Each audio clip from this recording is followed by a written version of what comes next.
Hi, this is Coach Webb, and a few months ago, I made a video that I titled Stop Telling That Broke Down Story.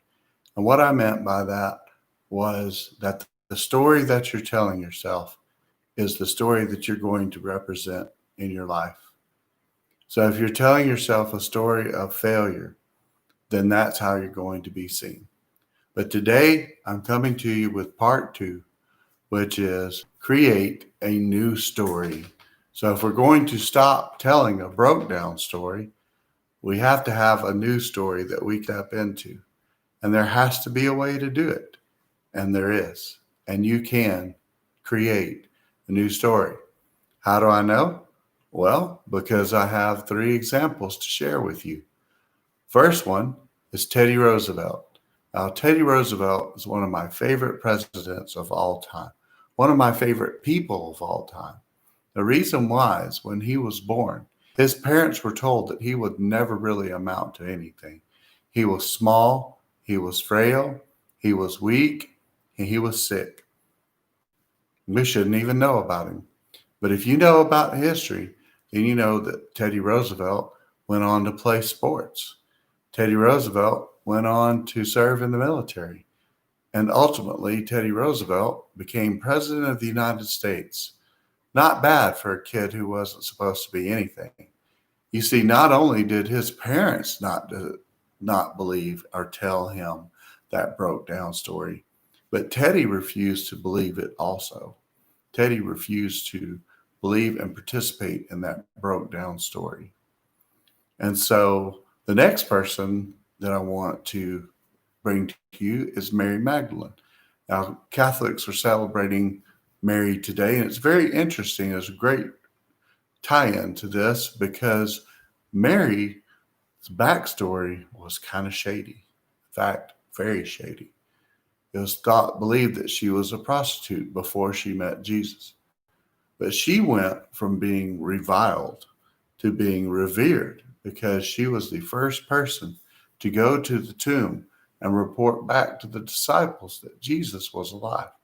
Yes, this woman who was basically at the bottom of society was the one chosen to carry the story of resurrection to the disciples.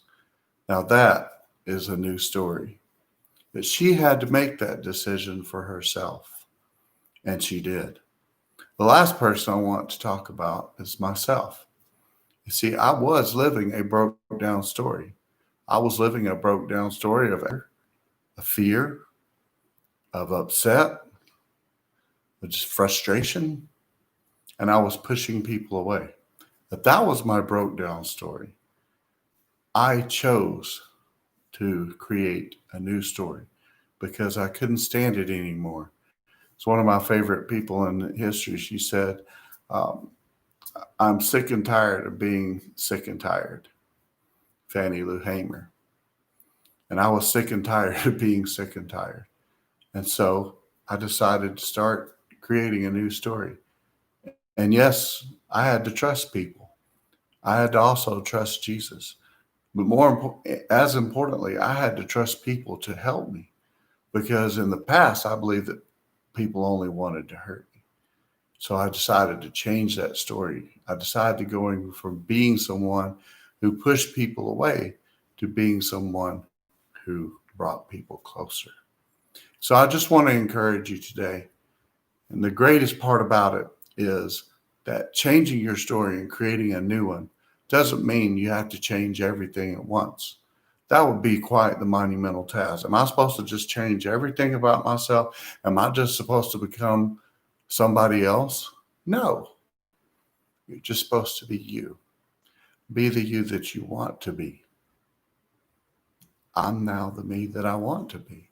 The guy who can stand here and tell this story and share it to everyone, knowing the change that was made. So I encourage you again today is if you want to start creating a new story in your life, pick one thing. What's one thing that you can do in the next 24 to 48 hours that will be different than what you've done the past 2 or 3 days? Start doing that. It'll be amazing how much difference that you feel. Not only that, but other people will start to notice, hey, there's something different about you. Yes, I made a change. Hey, this is Coach Webb. I encourage you to start creating your own story, become the person you want to be. Comment below about the change that you're going to make. I'll see you again soon.